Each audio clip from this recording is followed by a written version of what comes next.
தோன்றி பரத்திலே சோம் தோன்றி சிவத்திலே சக்தி தோன்றி சக்தியிலே நாதம் தோன்றி நாதத்திலே விந்து தோன்றி விந்துவிலே விஷ்ணு தோன்றி விஷ்ணுவிலே பிரம்மா தோன்றி பிரம்மாவில் இருந்து இந்த பூலோகத்திலே நீர் நிலம் நெருப்பு காற்று ஆகாயம் என்று சொல்லக்கூடிய 50 பஞ்சபூதங்களும் இந்த பூலோகத்திலே உற்பத்தி ஆகின. அப்படி உற்பத்தி தவிர்க்கவே படைத்தல் காத்தல் அழித்தல் மறைத்தல் அருளல் என்று சொல்லக்கூடிய 50 தொலையும் முறையை செய்து வரக்கூடிய அந்த மும்மூர்த்திகளின் நல்ல ஆசை பெற்றது. எனது கடமையை செய்ய புறப்பட்டவராக இந்த பூலோகத்திற்கு வந்திருக்கிறேன்.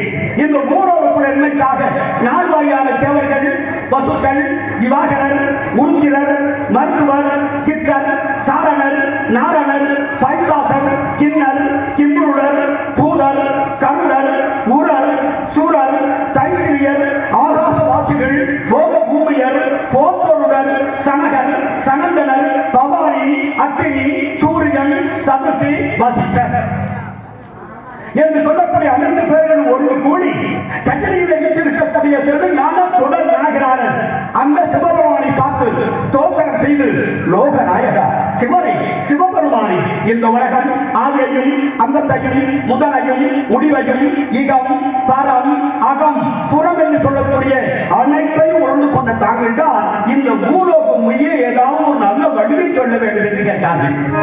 அவையை அருள்புரிவோம் என்று சொல்லி அவர்கள் அத்தனை பேர்களுக்கும் நல்ல ஆசிரியரை அழித்து விட்டு இந்த உலகத்தை எல்லாம் கட்டி காக்கக்கூடிய கடவுளான ஸ்ரீமந்த் நாராயணனை அழித்து தாங்கள் இப்பொழுதே பூலோகத்திற்கு சென்று கம்பா நதிக்கரையில் வட பாகத்திலே உள்ள வாழ மரத்தடியில் அவதரித்து 4 வேதம் 6 சாஸ்திரம் 18 புராணம் 28 ஆகமம் 32 தர்மம் 64 கலை 96 தத்துவங்களையும் இந்த தமிழர்களுக்காக தமிழகத்து மக்களுக்காக தந்துள்ள வேண்டும் என்று சொல்லி அந்த பரமசிவன் எமது பாட்டானாகிய மகா விஷ்ணுக்கு கட்டளை இடுகிறார். அப்படி கட்டளையிட்ட காரணத்தினாலே எமது பாட்ட நாராயணன் இந்த பூலோகத்து மக்கள் மத்தியிலே 10 அவதாரம் எடுத்து இந்த புண்ணியவான்களை எல்லாம் ஒவ்வொரு நாளும் கட்டி காத்த வருகிறார். அப்படிப்பட்ட இந்த நல்ல நாளிலே 4 நாள் அடியேறும் கதவை என்கிற பேராரை நல்லதொரு காரியத்தை கனகத்தை தொடங்க ஆரம்பித்து வந்திருக்கிறேன். அப்படி தொடங்குவதற்கு முன்னதாக நம்மளுடைய தமிழர்களுடைய கலாச்சாரம் பண்பாடு எந்த ஒரு நல்ல காரியத்தை செய்ய தொடங்கினாலும் அதற்கு முன்னதாக அந்த வராயகை இங்கல்ல உலகமெங்கிலும் பரவலாக இந்த உலகத்து மக்கள் அத்துணை பேர்களை கட்டி ரட்சித்து வருகிறார்கள். எல்லாம் அந்த முழு முதற் பொருள் விநாயகன். அதை போல நம்ம முப்பூர் கிராமத்திலே வீட்டிருக்கிறாரே வெயில் உகந்த நாயகன் ஆகிய இந்த உலகத்திலே முதல் தெய்வம் யார்? சூரிய பகவான். ஆக நவ கிரகங்கள் 9. அதிலே சூரியன், சந்திரன், செவ்வாய், புதன், வியாழன், சுக்கிரன், சனி, ராகு, கேது என்று சொல்லக்கூடிய 9 நவ கிரகங்கள். அந்த 9 நவ கிரகங்கள் தான் இன்று ஒவ்வொருடைய வாழ்க்கையிலும் வளம் வந்து கொண்டிருக்கிறது. பார்க்கிற பொழுது ராசி, நட்சத்திரம், யோகம், கரணம் என்று சொல்வார்கள். சாதகம் ஒவ்வொருடைய மனிதனுடைய பிறப்பிலும் 12 ராசிகள் வருகின்ற பொழுது இந்த ஒவ்வொரு கிரகங்களும் ஒவ்வொரு இடத்திலே குடிக்கொண்டிருக்கும். அப்படி குடிக்கொண்டு அந்த கிரகத்துடைய ஆச்சாரம் எப்படி இருக்கிறதோ அந்த அடிப்படையிலே தான் மனிதனுடைய வாழ்க்கை தொடர்கிறது. மனிதனுடைய வாழ்க்கை உயர்வு வருகிறது, பேர் எடுக்கிறார்கள், புகழ் எடுக்கிறார்கள், செல்வம் சேர்கிறது. இதற்கெல்லாம் அடிப்படைக்கான அந்த கிரகங்கள். அந்த கிரகத்திலே அந்த சூரிய பகவானே இந்த விநாயகரை வழிபட்டதாக இன்னும் வழிபட்டுக் கொண்டிருப்பதாக வரலாறு. அந்த வரலாற்றின்படிதான் இங்கே அமர்ந்திருக்கக்கூடிய இந்த முப்பூர் வெய்யுலகிருந்த விநாயகர் இந்த ஆலயத்தை ராமநாதபுர சேதுபதி மன்னர்கள் பாஸ்கர சேதுபதி ராஜா அவர்கள் 1903ஆம் வருடம் அதற்கு முன்னதாக பழமை பெற்றது. அதை புதுப்பித்து நல்ல முறையிலே இங்கே ஏற்பாடு செய்து இங்கே அமைத்து வைத்தார்கள். அப்படி அமைந்த இந்த திரு கோவிலை இந்த உப்பூர் கிராமத்தை சார்ந்தவர்களும் அந்த சுற்றுப்புறங்களிலே உள்ள கிராமத்தை சேர்ந்தவர்களும் அன்றாடம் வழிபட்டு அந்த ஆண்டவருடைய அருளை பெற்றுக் கொண்டிருக்கிறார்கள் என்பதற்கு இன்று 10 நாட்கள் நடந்த இந்த விழாவே சாட்சியாகும். அப்பேற்பட்ட சூரிய பகவான் வழிபட்டதோடு மட்டுமல்ல, இன்னும் ஒரு புராணம் இருக்கிறது. எம்பெருமான் 10 அவதார கோவிந்தன் அந்த ராமனாக அவதாரம் எடுக்கிற பொழுது ராமனுடைய மனைவி எல்லாம் அந்த சீதாதேவி அந்த தாயை ராவணனால் கடத்தி செல்லப்பட்ட பொழுது அந்த ராமன் இங்கு வந்து இந்த வெயிலுகந்த விநாயகரை வணங்கி அதன் பிறகு இங்கே தேவப்பட்டணத்தில் இருக்கக்கூடிய நவபாஷாணம் என்று சொல்லக்கூடிய அந்த சக்திகளை வணங்கி அதன் பிறகு சேரிக்கரை அமைத்து இலங்கைக்கு சென்று அந்த சீதா பிராட்டியை மீட்டி வந்ததாக புராணம் சொல்லுகிறது.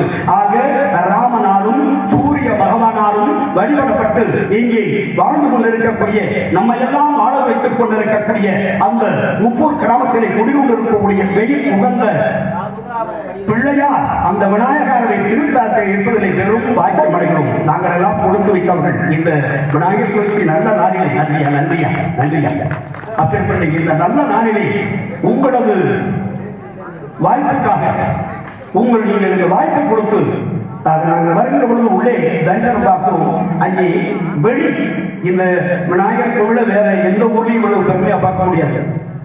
அப்படி அது 3 விநாயகரை சொல்வார்கள். இந்த உலகத்திலே இந்த தமிழகத்திலே தென் தமிழ்நாட்டிலே முதன்மையாக உருவானது பிள்ளையார் பற்றி.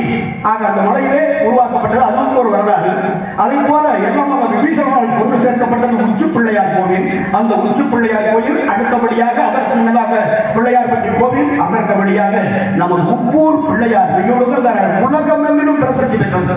உலகத்திலே எந்த மூலையிலே கேட்டால் முப்பூர் வெயிலுகந்த விநாயகர் என்றால் எல்லோருக்கும் தெரியும். ஏற்பட்ட அந்த பிள்ளையாருடைய சன்னிதானத்திலே நாம் எல்லாம் இந்த 10 நாட்கள் அழகாக அற்புதமான விழாவை நடத்தி அவருடைய நல்லாசி பெற்றிருக்கிறோம். இந்த நாள் அந்த விநாயகர் இந்த உலகத்திலே தோற்றுவிக்கப்பட்ட நாள். ஆக பிறக்கப்பட்ட நாள் தோற்றுவிக்கப்பட்டவர், உருவாக்கப்பட்டவர், உருவாகியவர். அதற்கும் ஒரு வரலாறு புராணம் இருக்கிறது. அப்பேற்பட்ட அந்த விநாயகரை நான் ஒரு தரம் கையெழுத்து உங்களது சார்பாக முப்பூர் கிராமத்து மக்கள் சார்பாக அவரை வேண்டி அவரை பெற்று அதன் மனதை எமது கனவை தொடர்கிறேன். ஒரு மணிக்கு ஒரு மணி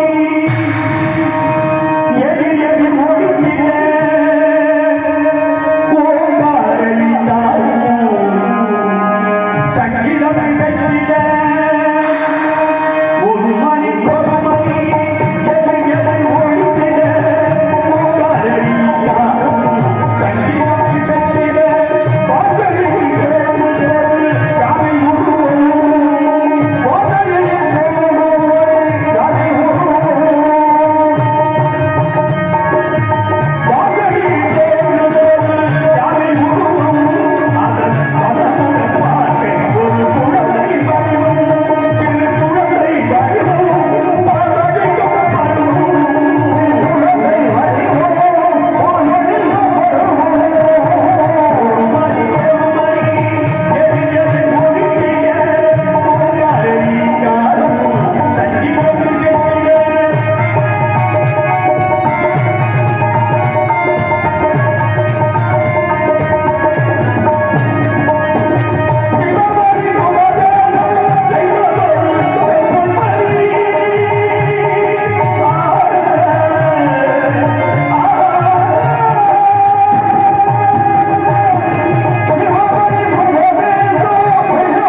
ஆமா அழகு எல்லாமா ஊருக்கு பாப்பாங்க மூணுலேருந்து உங்களை பற்றி விளம்பரம் தேவையில்லை.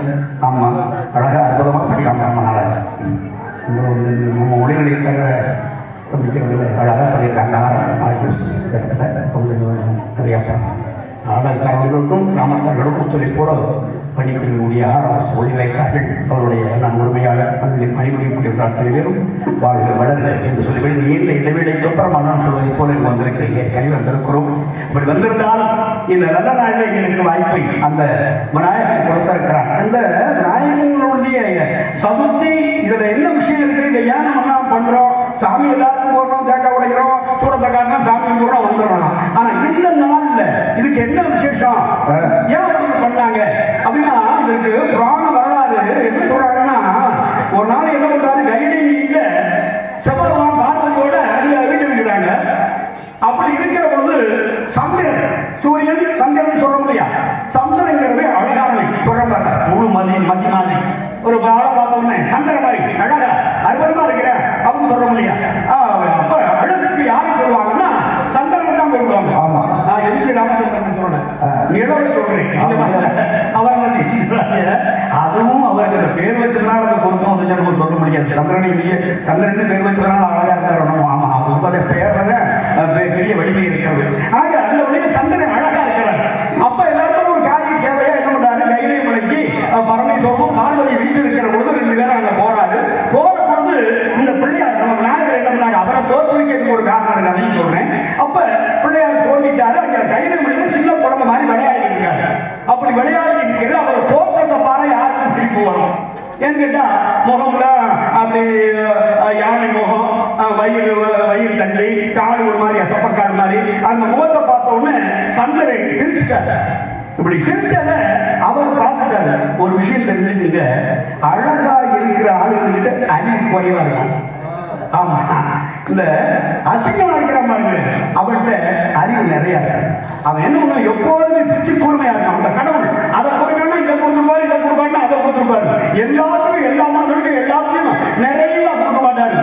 ஆமா அந்த வழியில அவர் என்ன பண்ணாரு, அந்த அழகான தோற்றம் இல்லைன்னா கூட கொஞ்சம் புத்திசாலித்தனமா யோசிக்கக்கூடியவர், ஞானம் படைத்தவர் இல்லையா, ஞான விநாயகர். அவர் ஞானத்தை என்ன தரக்கூடியவர் இல்லையா. அதனால அந்த ஞானத்தின் மூலமா பார்க்கிறாரு, என்ன நம்மள வரையில சிரிக்கிறாங்க, எதுக்காக சிரிக்கிறாங்க என்ன அதாவது சந்திரா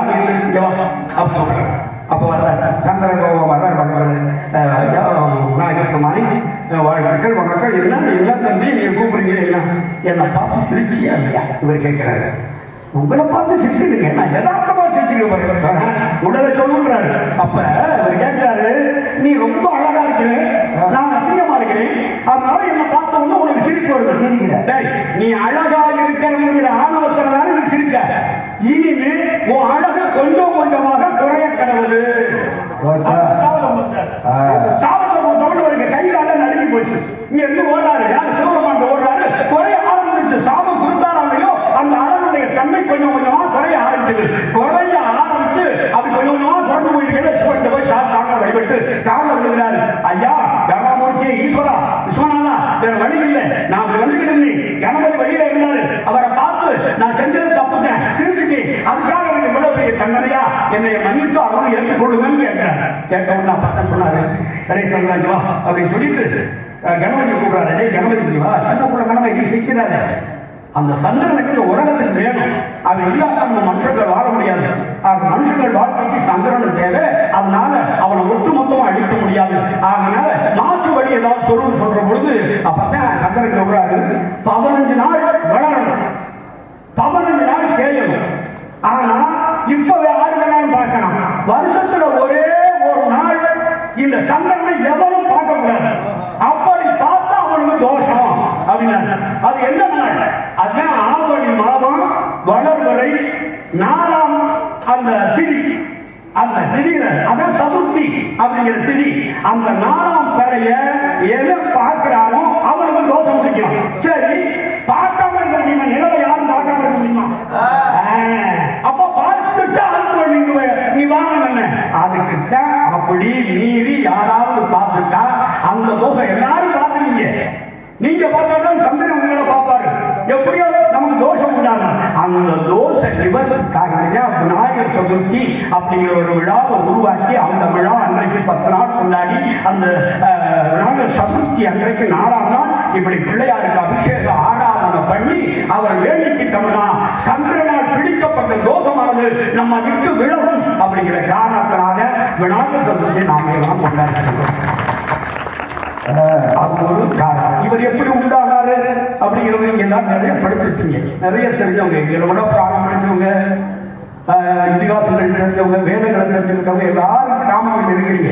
அவர் எப்படி பிறந்தார் அப்படின்னா அதுல ஒரு சின்ன விஷயம் கொஞ்சம் ஒரு மாதிரியா கூட யோசிப்பாங்க. அதாவது சிவகணங்கள் அப்படின்னு இருக்கிறாங்க, சிவனுக்கு பாதுகாப்பு. அதே மாதிரி சிவனுக்கு பாதுகாக்கிறது பொழுது சண்ட பிரசண்டன்னு 2 பேர் இருப்பாங்க. திருமாலுக்கு ஜெகத்கையர்கள் இருப்பாங்க. அப்ப அம்பாளுக்கு யார் இதுவரை எல்லாரும் சொல்லுவாங்க, இந்த அம்பாளுக்கு துணையா இருக்காங்களா இல்லையா? ஆமா இருக்காங்க. யார் தெரியுமா? அரபத்ரா சுபத்ரா அப்படிங்கிற 2 பேர் துணையா இருப்பாங்க அந்த சக்தி தேவிக்கு. இருந்தாலும் நமக்கு அந்தவங்க ஒரு வேலைக்கான ஒருத்தர் வேணும்.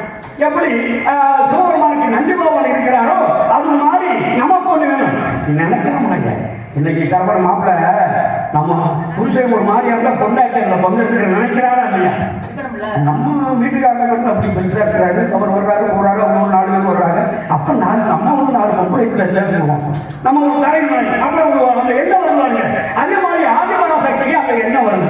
அதனால நம்ம என்ன வருது அதை நினைப்பு நாட்ட முடியல. ஒரு நாள் என்ன பண்றாங்க, போய் அந்த புறத்துல உள்ள நீராடிட்டு இருக்காங்க.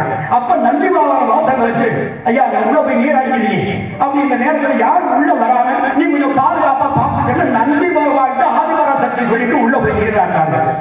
அந்த நேரத்தில் சிவபெருமான் வர்றாரு.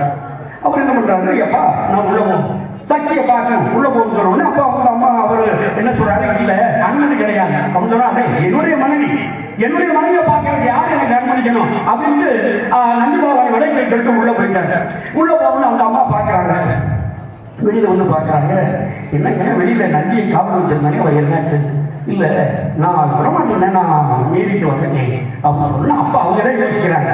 அப்ப நமக்குன்னு ஒரு ஆள் இருந்தா அவன் யாரும் சிவனுக்கு சொந்தக்கார தானே, சிவனுடைய ஏவலால் தானே, சிவனுக்கு முன்னாடி நந்தி, சக்திக்கு முன்னாடி நந்தி இல்லையே. அப்ப நமக்குன்னு ஒரு ஆள் வேணும்னு சொல்லிட்டு ஒரு ஓவியத்துல வரைஞ்சிட்டு அந்த அம்மா என்ன பண்றாங்க, மஞ்சளையும் குங்குமத்தையும் எடுத்து ஒரு குழந்தையா ஒரு பிள்ளையா பிடிக்கிறாங்க. அந்த பிள்ளையா பிடிச்சு அந்த ஓவியத்தை பார்க்கிற பொழுது அதுல தவறுதலா யாரின் முகம் வந்ததாக ஒரு புராணம். யாரு முகம் எப்படி வந்துச்சு அப்படிங்கிறதுக்கு வடக்கு பக்கம் தலைமைக்கு வெட்டினாங்க. ஆனா அதுக்கு முன்னாடி இவரே என்ன பண்றாரு, யானை முகத்தோட வரணும் அப்படிங்கிறது ஒரு புராணம். அதுக்கு என்ன வேணும், அதை அவரை அழிப்பதற்காக நம்ம ஒரு வரம் கேட்கிறேன். அந்த அசோருக்கு வரம் கொடுத்தாங்க, மனுஷனால சாகக்கூடாது, மிருகத்தினால சாகக்கூடாது, ஆயுதத்தினால சாகக்கூடாதுன்னு கேட்டா அதனால அவர் தந்தத்தை உடிச்சு அவரை பண்ணாரு அப்படின்னு சொல்லுவாங்க. அது மாதிரி அவரால் உண்டாக்கப்பட்ட பிள்ளையாக முதல் கடவுள் விநாயகர் என்றாலே அவருக்கு மிஞ்சிய தலைவன் யாருமே கிடையாது. முதல் கடவுள் அவர் தான்.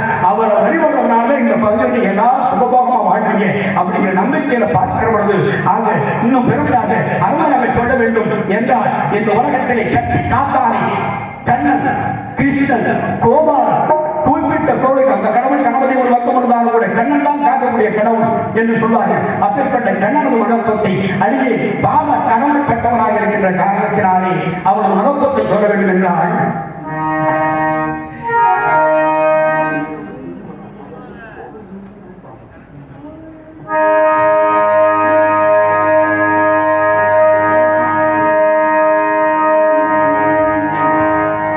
கூப்பிடும் குரல் கேட்டு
குறிப்பிட்ட குரலுக்கு ஓடி வந்து அவர்களுக்கு ஏற்படக்கூடிய கஷ்டத்தை போக்கி நல்லதொரு வாழ்க்கையை தரக்கூடியவர், வரத்தை தரக்கூடியவர் எல்லாம் அந்த கண்ணவரான். அவனை வணங்கினாலும் கூட இந்த உலகத்துல தமிழன் என்று சொல்லடா தலை நிமிர்ந்து நல்லடா.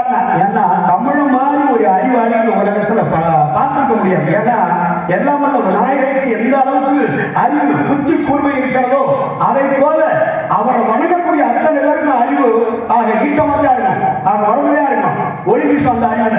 எது எப்படி சொல்றீங்க தமிழகத்தை மட்டும் அப்படி உலக நாடுகள் எங்க பார்த்தாலும் தமிழன் தான் தெரியாதா இருக்கிற உலக நாடுகள் எங்க பார்த்தாலும் பாருங்க. உலகத்துல அமெரிக்காவோட பாருங்க, ரஷ்யாவோட பாருங்க, சவுதியில பாருங்க, மலேசியாவோட பாருங்க, சிங்கப்பூர்ல பாருங்க, எல்லாத்தையும் இயக்கிறவர் அம்மாவத்தான் இருக்கான். ஆனா இயக்கக்கூடிய அவனை அங்க ஏதாவது இல்லாம அவனை கிடைக்கிறவனும் தமிழனா தான் இருக்கான். அவன் வளர்ந்துருக்கான். ஆனா போறவங்க அவனுக்கு அந்த வெளிநாட்டுக்காரங்க போறவங்க இருக்காது. தமிழனுக்கு அறிவு வளர்ந்ததால அவனுக்கு போறாங்க போட்டி இப்படி எல்லாம் வந்துருது. அப்ப இந்த தமிழை எப்படிங்க என்ன விஷயத்த பண்ணா அப்படின்னு பெருமையா பண்ணிட்டேன். எங்க இந்த மண்ணுக்கு பேர் வச்சது தமிழ், நீருக்கு பேர் வச்சது தமிழ், வீசுவாங்க காற்று, அந்த காற்றுக்கு பேர் வச்சது தமிழ். வேற உலக நாடுகளில் எவனுமே வைக்காது. அதை எமரில மொழிகளை தமிழ் மொழி போல் இனிதாவது எங்கும் காணோ தாமரையாய் விளக்குகிறாய் உலகனுக்கு நிகழ்ச்சி சொல்ல பண்ணு கெட்டு நாமது தமிழரை கொண்டு இங்கு வாழ்ந்திருந்த நன்றோ சொல்வி. ஆக இந்த தமிழ் ஓசைக்கு உலகெல்லாம் பரவணும், அது உலகத்து மொழியா வரணும் தமிழ் மொழி அப்படின்னு அன்னைக்கு ஆசைப்பட்டாரு அந்த கவிஞர். அதை போல எப்படிங்க பேர் வச்சாரு?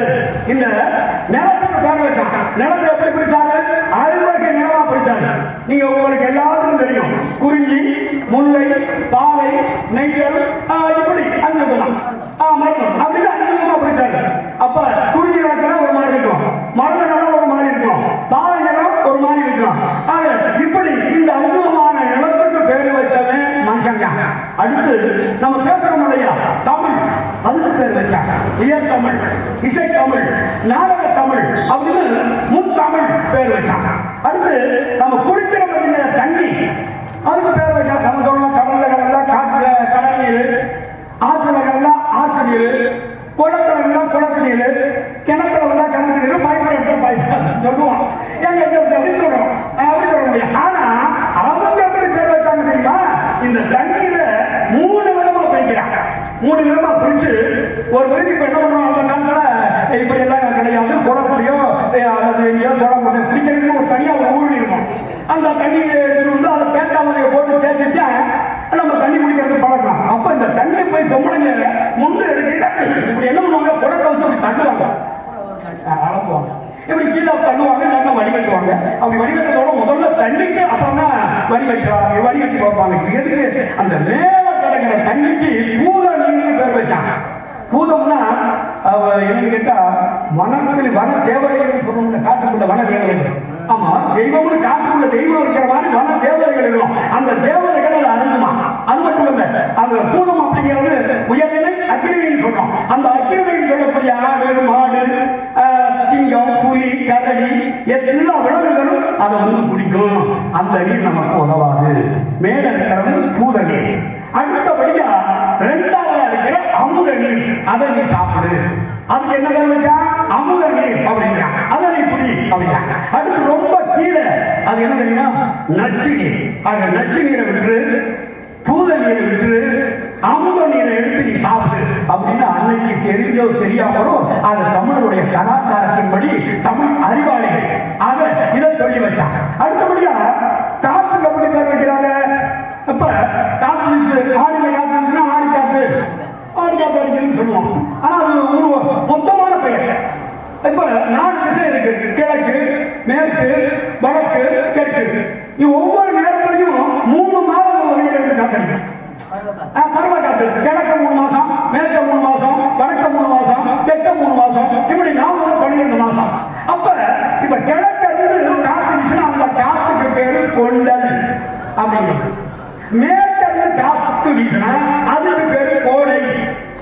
வடக்கிருந்து காத்து வீசினா அதுக்கு பேரு வாடை. தெற்கிருந்து நம்ம காத்து வீசினா அதுக்கு பேரு தென்றல். அப்ப வச்சாங்க உண்மையா இல்லையா? வடக்க மார்கழி, தை, மாசி 3 மாசம் வடக்கிருந்து வாடக்காத்து. மாசியில மச்சும் குளிரும் சொல்லுவாங்க, அதுதான் அந்த மாசம். அதே மாதிரி தெற்க இருந்து வீசுறது வைகாசி, ஆடியில ஒரு புதுமையான ஒரு காத்து வீசும், வித்தியாசம்.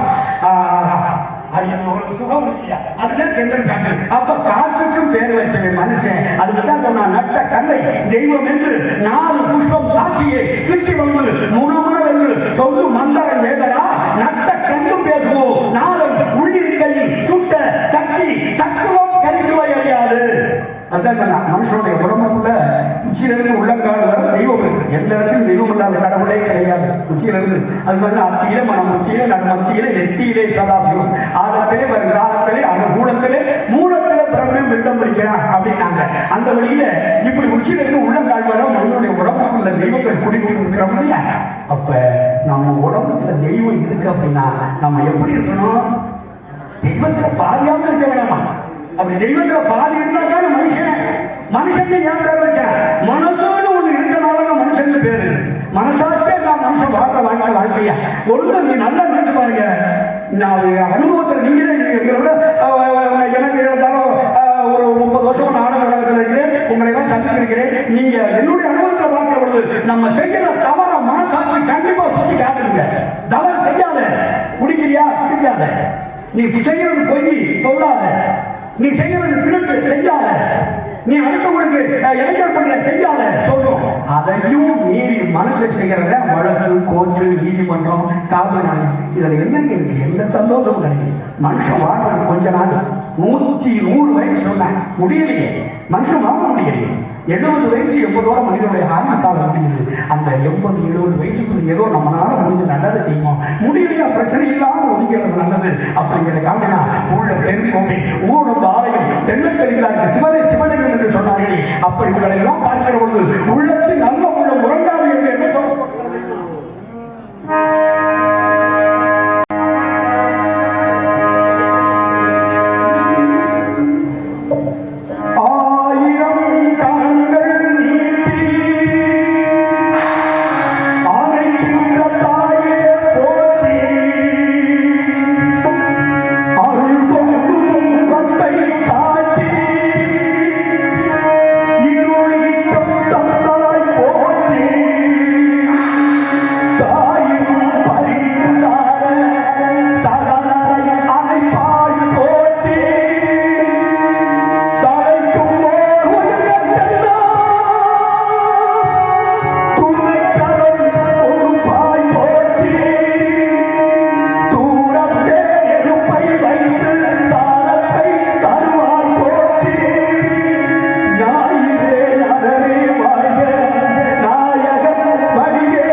பண்ணியிருக்காரு.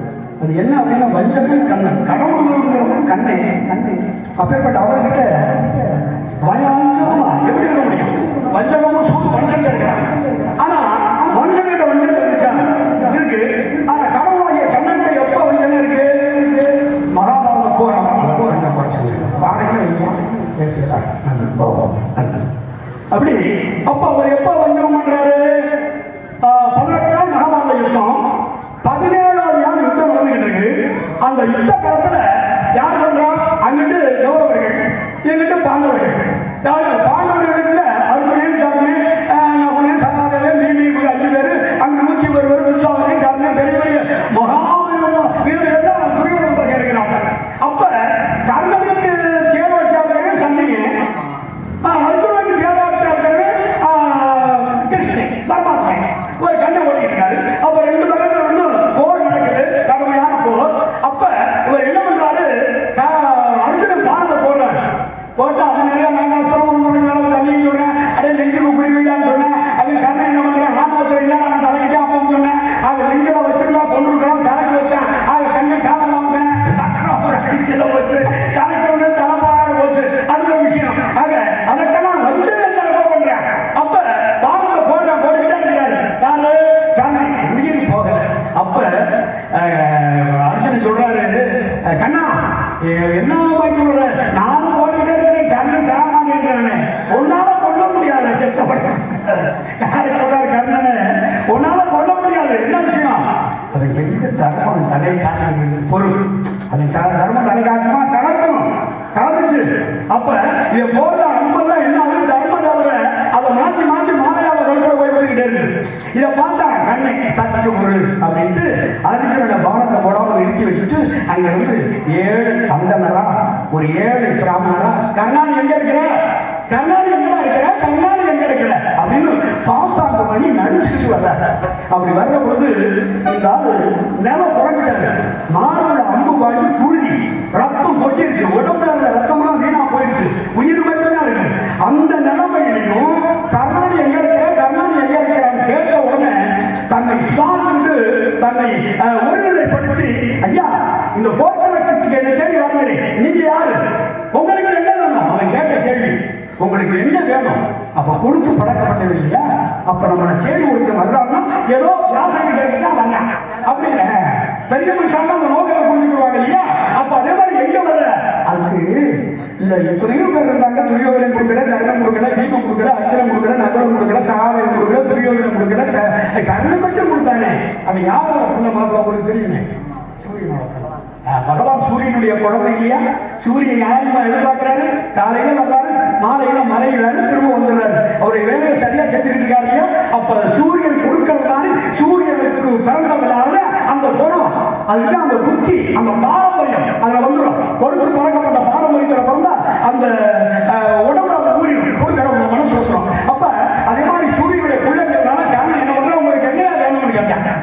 அவர் கண்ணன் பக்கத்துல வருவாரு. கண்ணா இந்த நிலைமையிலேயாவது உன்னைய பார்க்கறோம். ஏன்னா கண்ணா உன்னைய பெரிய கொடையாளின்னு சொன்னாங்க. ஏதாவது ஒரு நல்ல நேரத்துல பார்த்து என் பெண்ணு பிள்ளைகளுக்கு ஒரு நல்ல சாப்பாடு, ஒரு உரப்பக்கறான நல்ல சாப்பாடு ஒன்று, ஏதாவது யாசனை வாங்கி பொண்ணை வாங்கி பொருளை வாங்கி நல்ல சாப்பாடு கொடுத்துருக்கலாம்னு நினைச்சேன். ஒன்றும் வாங்க முடியாம போயிருக்கா. இப்ப நீ சாப்பிட போற தருவாயில உனக்கு ஒண்ணு இல்லையே, நீ என்ன கொடுக்க போற? ஒரு நாள என்னடா கொடுக்க முடியும்னு கடவுளாகிய கண்ணை கேள்வியா பேசுறாங்க. அப்படி பேசணும்னு கண்ணன் சொல்றேன், ஐயா மன்னரே, நான் இதுவரை யாராவது என்னை தேடி வந்து கேட்டாங்களோ அப்படி கேட்டவங்களுக்கெல்லாம் ஒரு மடங்கு கேட்டா 2 பகுதி கொடுத்து பழக்கப்பட்டேன். இப்ப நான் சாக போறேன். இப்ப கொஞ்ச நேரம் என் உயிர் போயிடும் எனக்கு தெரியும். ஆனா சாக போறேன்னா இந்த கடைசி நேரத்துல கண்ணை என்னடா கொஞ்சம் ஒரு அந்தவரை கேட்ட சன்மானத்தை கொடுக்க முடியலையே, கண்ணை என்னடா பெரிய கொடையாளி அப்படிங்கிற ஒரு கெட்ட பேர் எனக்கு வரக்கூடாது. உங்களுக்கு நான் தர்றேன், எனக்கு இருக்கிறத கேளுங்க. அதனால எங்க என்ன இருக்கு? இப்ப இந்த பொண்ணுல பொருள் இல்ல, காசு இல்ல, சொத்து இல்ல, சொத்து இல்ல, நான் ஒரு நிச்சயா இருக்கிறேன். இப்ப என்ன இருக்கா இருக்கிறத கேளுங்கன்னு சொன்னா நம்மளா இருந்தா யோசிச்சுட்டு உன்னுடைய என்ன போயிருப்போம். அது கடவுள் இல்லையா? கண்ணை யோசிக்கிறாரு. அப்ப ஏழை பிராமணர் அவர் சொன்னாரு, கண்ணா வேற ஒன்றும் இல்ல, மனுஷன் பிறக்கிறேன், நீ மட்டும் இல்ல, நானும் ஒரு நாளைக்கு சாகத்தான் போறேன். நீ இப்ப சாக போற, நானும் ஒரு வருஷம் 2 வருஷம் கழிச்சு சாக போறேன். ஆனா செத்த உடனே காசு பணம் சொத்து சோகம் நம்ம தாய் இருக்க பிள்ளைய மனைவி குழந்தைய யாரையும் சொத்து யாரும் வரமாட்டாங்க. செத்த உடனே அவனோட வர்றது அவன் செஞ்ச பாவம் புண்ணியம் தான் வருதுன்னு சொல்றாங்க. அவர் சொல்றாரு பாருங்க, அது எனக்கு தெரியாது அப்படின்னு பழக்கம். ஆனா நான் எந்த நல்ல காரணம் பண்ணதா எனக்கு ஞாபகம் இல்லை. அப்படி பண்ணியிருந்தா நான் நல்லா வாழ்ந்திருக்கேன். நான் ஏதோ பாவம் பண்ணியிருக்கேன், அதனால எனக்கு நல்ல வாழ்க்கை கிடைக்கல. ஆனா நிறைய புண்ணியம் பண்ணியிருக்கேன் கண்ணா. நான் உலகத்துல பூலோகத்துல மனுஷனை வாழ்ற பொழுது நான் நல்ல வாழ்க்கை அனுபவிச்சுட்டேன். செத்ததுக்கு அப்புறமாவும் சொர்க்கத்துல நான் நிம்மதியா வாழணும்னா நீ இது வர செஞ்ச புண்ணியத்தை கூட எனக்கு நான் நடந்துக்கிறேன் அப்படின்னு கேட்டாங்க. கேட்ட உடனே அவர் என்ன பண்ண யோசிக்கிறாரு. அப்படியா வாரும் அந்த வாருமாறு தினமா தைரியப்படுத்திக்கிட்டாரு. யாரு காரணம்? வாரும் மனுஷன் தானே, எவ்வளவு இருந்தாலும் மனுஷன் தானே. வாங்க நான் எங்க புண்ணியம் தானே வேணும். நான் என்ன சொன்னேன், ஒரு பகுதி கேட்டா 2 மடங்கு கொடுத்து பழக்கப்பட்டவன் இல்லை. வாங்க அப்படின்னா அவங்க வந்தவங்க பக்கத்துல வந்தாரு. இப்படி ஏந்தினாரு கைய. ஆமா இப்படி ஏந்தின உடனே அவர் என்ன பண்ணாரு, மாறுல அம்பு வாங்கிட்டு அம்பை பிடிங்கி எரிஞ்சாரு. அந்த அம்பு கச்ச வாயில ரத்தம் கொண்டுச்சு. இந்த ரத்தம் தண்ணி கையில வச்சுக்கிட்டாரு. அந்த எல்லாரும் கையை காட்டு அப்படின்னு சொல்லிட்டு தாரை பார்க்கிறாரு. எப்படி இவர் கைக்கு மேல அவர் கைக்கு கீழே சொல்லினாரு, இதுவரை நான் செய்த புண்ணியங்கள், இனிமே நான் செய்ய இருக்கின்ற புண்ணியங்கள் இந்த ஏழை அந்த நாளை சாரட்டும் சொன்ன உடனே அவரை வாங்கினா வாங்கி குடிச்சிட்டு மறைஞ்சிட்டாங்க. மறைஞ்ச உடனே போய் அர்ஜுனன் சொல்லி இப்போ போடுற பணத்தினாரு போட்டாங்க. கருணுடைய உயிர் போச்சு. அப்பதான் தர்மதேவி அதுவரை நின்றவர். ஏன்னா இந்த உலகத்துல தர்மம்னா என்னன்னு தெரியாம இருந்தவர். இந்த லோகத்துல என் புள்ள ஒருத்தம் தாண்டா தர்மத்தை கட்டிட்டாங்க. அப்படிப்பட்ட அவனையும் எல்லாருமா சேர்ந்து கொண்டுட்டீங்கல்ல, கண்டாலும் பாதிக்கிறான்னு சொல்லி அந்த தர்ம தேவதை தான் முதல்ல கண்ணனை மடியில தூக்கி வச்சு கண்ணீர் விட்டாங்க. அப்ப நம்ம கடவுள்கிட்ட போய் கையேற்றுறோம், அது பிள்ளையாட்ட போய் ஏந்துவோம், கடவுள்கிட்ட தானே ஏந்துவோம். ஆனா மனுஷன்கிட்ட கடவுள் கை ஏந்திட்டார்ல, அப்ப கடவுளை விட மனுஷன் ஒரு வழி உயர்ந்து நிற்கிறான் அப்படிங்கிறதால உண்மை. கொடுக்கக்கூடிய மனசு அப்படின்னா கடவுளா இருந்தான். ஆமா கடவுள் மாதிரி வந்தீங்க அப்படி சொல்ல முடியாது. இதனால தான் சொல்றேன், மனிதன் நினைப்பது உண்டு வாழ்வு நினைக்கிறது. ஆனா இறைவன் நினைக்கிறான் பாவம் கூட மனுஷன் நினைச்சிட்டு போறான் அப்படின்னு எப்படி தானே தெரியுமா?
இந்த உலகத்தில் உயர்ந்தது தெய்வம் என்று இருந்தாலும் கூட இந்த இடம் இந்த இடத்தை சார்ந்தவர்கள் எப்படி கண்ணியத்தோடு கடமை தவறாமல் வாழ்ந்து கொண்டிருக்கிறார்களே என்கிற அதிசயத்தோடு புகழ்ந்து பாடிக்கொண்டிருக்கிற இந்த நல்ல வேலையை சற்று தொலைவில் சொல்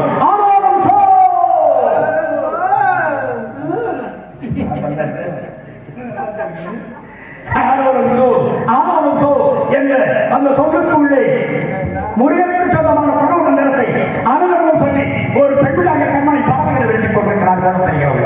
அந்த பெண்மணி யார் எதற்காக இந்த காட்டுக்குள்ளே வந்திருக்கிறார் என்கிற விஷயத்தை தெரிவதற்கு முன்னதாக சொன்னார்களே அன்று நீரில்லாத நெற்றி பாழ், நெய்யில்லாத உணவு பாழ், ஆறில்லாத ஊருக்கு அழகு பாழ், உடன்பிறப்பு இல்லாத உடம்பு பாழ், மனப்பொடி இல்லாத மண்ணை பாழா என்று சொல்லி ஒரு 4 வரியில நாட்டு மக்களுக்காக ஒரு சித்தர் ஒரு ஞானி சொல்லிட்டு போனார். எப்படி சொன்னாரு?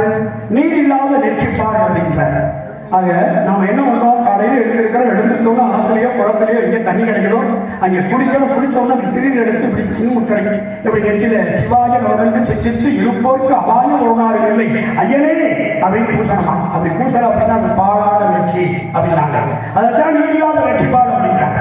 அடுத்து நெய்யில்லாத உணவு பாடு அப்படின்னா நம்ம சாப்பிடுற பொழுது கொஞ்சம் பசுவை நெய் சேர்த்துக்கணும். அப்படி நெய் சேர்த்துக்கிட்டோம்னா பசுவை நெய் சேர்த்துக்கணும். ஆமா, அந்த நெய் உடம்புக்கு பரிபூர்ணமா இருக்கணும், ஆரோக்கியமா இருக்கணும் அப்படிங்கிறதுக்காக அதுதான் நெய் இல்லாத உணவு பாய் அப்படின்றாங்க. அடுத்து ஆறு இல்லாத ஊருக்கு அழகு பாய் அப்படிங்கிறது. ஆறுங்கிறது வைகையாறு, வெள்ளையாறு, காவிரியாறு இவைகள் எல்லாம் பிடிக்காது. ஆறுங்கிறது இலக்கியத்துல இலக்கணத்துல என்ன சொல்றாங்கன்னா வழித்தடம், பானை. ஆமா, அப்படி இருக்கிற பொழுது இப்போ ஊருக்கு வரணும்னா அங்க இருந்து மதுரையிலிருந்து வர பொழுது கையாட்டி வந்து வரணும். கையாட்டி இருந்து இப்போ புதிய பாதை இப்படி ஜனவரி வழியா அப்படியே எப்படி வந்து வர மாதிரி பாதை. அப்படியே உப்பூர் வரணும் அப்படி பார்த்தேன். இங்க இருந்து ராமேஸ்வரம் எவ்வளவு ஒரு அழகு அற்புதம் அற்புதமான வழித்தடம் எல்லாம் இருக்கு. அப்படி வழித்தடம் இருக்கிறாங்கன்னா நம்ம உப்பூருக்கு இந்த வெயில் இந்த நாளைக்கு வர போக மக்கள்லாம் ஐயாவை தரிசனம் பண்ண அவருடைய ஆசைப்படுறதுக்கு என்ன காரணம்? அது வழித்தடம், பாதை, போக்குவரத்து அப்படின்னா அதுக்குதான் ஊருக்கு அழகு பாழ் அப்படின்னா. அடுத்து உடம்பிறப்பு இல்லாத உடம்பு பாழ் அப்படின்றாங்க. உடம்பிறப்பு இல்லாத உடம்பு பாழ் அப்படின்னா தனி மரம் தோப்பாக ஒரு தாய் தந்தை இருக்காங்கன்னா அவங்களுக்கு 2 ஆம்பளை பிள்ளை 2 பொம்பளை பிள்ளை அப்படி இருந்தாலே அது சந்தோஷம். அப்படி இருக்கிற பிறக்கிற ஆமா, அது நான் எனக்கு ஒருவர். அப்புறம் என்னது இப்ப யாருன்னா குழந்தை பார்த்துக்கிற வேண்டாம். அப்புறம் நீ ஏன் கேட்கல? ஒரு பொம்பளை நம்மளா சந்தோஷம் வர முடியாது. வேணும், குழந்தை வேணும். உள்ளபத்து கெட்டவனும் கடன் கொடுத்து கெட்டவனும் கிடையாது. கொடுத்த கடை என்னைக்காவது நமக்கு திரும்ப கிடைக்கும். அதே மாதிரி பெற்றுவிட்ட பிள்ளை என்னைக்காவது ஒரு நாள் உலகம் ஏன்னா தான் ஆடாட்டாலும் சதுரமானு சொல்லுவாங்க இல்லையா? அதனால அந்த உறவுக்கு ஒரு வேலை இருக்கிறது. ஆக அதே மாதிரி அது உடன்பரப்பு இல்லாத உடம்பு பாழ் அப்படின்னா. அடுத்து மடக்குடி இல்லாத மழை பாழாதுன்னு சொல்லுவாங்க. தமிழகத்துல அது அச்சம், மடம், நாணம், பயிர்ப்பு அப்படின்னு 4 வகையான குணம். இதுல 4 வகையான குணத்துல மடம் அப்படிங்கிறது என்ன தெரியுமா? அடுத்த ஆம்பளை நம்ம உடம்புல விட்டா உடம்பு அருவருக்கணும், புல்லரிக்கணும். இப்ப அது கிடையாது. என்ன நம்ம கலாச்சாரத்தையும் பின்பற்ற வழி இல்லை. இன்னைக்கு இருக்கக்கூடிய சூழ்நிலை ஆம்பளையும் சம்பாதிக்கணும், பொம்பளையும் சம்பாதிக்கணும். ஏன்னா பொம்பளை பிள்ளை எவ்வளவுதான் கல்யாணம் பண்ணா என்னென்ன படிக்க வச்சாலும் அதுக்கு கல்யாணம் பண்ணி கொடுக்கிறது ஏறத்தால ஒரு 10 பவன் குறைஞ்சது. 10 பவன் கிடையாது, 20-25 பவன். ஆமா, ஒரு 7 லட்சம் 14 லட்சம் நகைக்கு மட்டும் 75,000 ரூபாய். 75,000 ஒண்ணுக்கு போயிடும். ஒண்ணுக்கு பத்தே போயிடுச்சு. இன்னும் கொஞ்ச நேரத்தில் வெளியே போயிடும். பிள்ளைய கல்யாணம் பண்ணி கொடுக்கறது இல்லை. அதனால இப்படி எல்லாம் கலாச்சாரம் வளர்ந்து கொண்டிருக்கிறது. இதெல்லாம் நல்லதே நடக்க. எது நடந்ததோ அது நல்லதாகவே நடந்தது. எது நடக்க இருக்கிறதோ அதுவும் நல்லதாக நடக்கும் என்று சொல்லி நம்ம எல்லாம் 10 மாதம் சுதந்திரத்தை பெற்றெடுத்தாரே தாய். ஆக தாயோட அறுசுவையான உணவு போயிடும், தகப்பனோட வித்தை போயிடும், தமையனோட வீரம் போயிடும், அக்கா தங்கச்சி பிறந்தவங்களோட பொண்ணு பொண்ணு போயிடும். ஆனா காரியத்துல கொண்டாடி போயிட்டாங்கன்னா ஒரு மனுஷனுக்கு சகலமும் போயிடும் சொல்லுவாங்க. ஆனா அப்படியெல்லாம் தாய்க்கு பின் தாரம் என்று சொல்வார்களே, குணத்தால் அழகான பிள்ளையார் சொல்லுவாங்க. தாயை போல தாரம் என்று கன்னித்துறையில உட்கார்ந்து இருக்காங்க. அழகுல இல்லை, அன்புல. ஆக அந்த அன்பு யாருக்கு இருக்கிறது? பெத்த தாய்க்கு இருக்கும். ஆகாது அவளுக்காக ஒரு பாடம். 10 மாதம் என்ன சொன்னது பெற்று எடுத்த அம்மா பாசத்துக்கு முன்னாலே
சித்திரத்தில் எந்த இடத்தில் நின்று கொண்டு என்னை நானும் சிறு ஆராய்ந்து பார்க்கிற பொழுது இவர்கள் யாரும் அந்த ஆதியை வர கொடுத்தவழி அமர்வள்ளி சுந்தரவள்ளி என்று சொல்லக்கூடிய அந்த பெண்களில் எவ்வளவு இளையவராக சுந்தரமையாகத்தான் இருக்க வேண்டும். இந்த வண்டியை பார்ப்பதற்கு உள்ளதாக சத்தமுள்ளதாக உங்களுக்கு மத்தியில் வந்து ஆடிய ஆடு பாடிய பாட்டு இதையெல்லாம் பார்க்கின்ற பொழுது இந்த நாய் சார்ந்த இடத்திலே இந்த மூங்கில் மர காட்டுக்குள்ளே எப்படி நாம் இசைக்கிறார் தெரியுமா?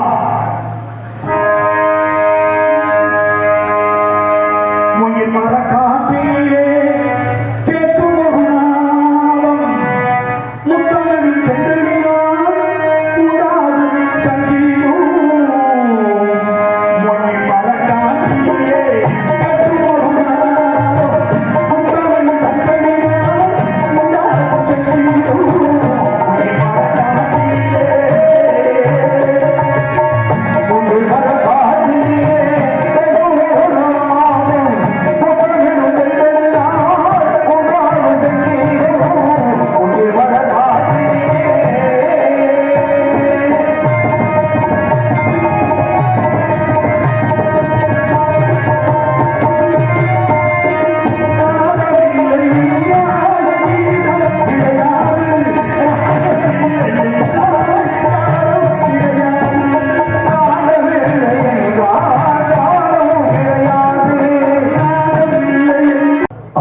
மனம் கவர்ந்தார்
5 வேளைக்கு மோதிரம் போடணும்.